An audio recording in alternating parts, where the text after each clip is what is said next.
আসসালামু আলাইকুম সম্মানিত ভিউয়ার্স এবং আমার প্রিয় প্রশিক্ষণার্থীগণ, আজকে জানবো আমাদের হাঁচি হয় কেন।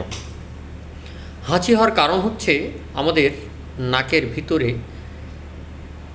সিলিয়া নামক একটি সেন্সিটিভ অর্গান আছে। এখানে যখন সেন্সেশন তৈরি হয় তখন আমাদের হাঁচি হয়।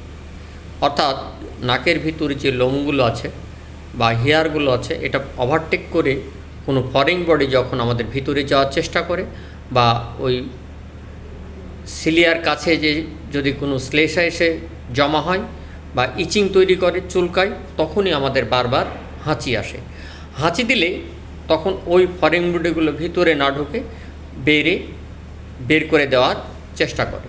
তাহলে এই বাইরে বের করে দেওয়ার যে চেষ্টাটা, এখানে এই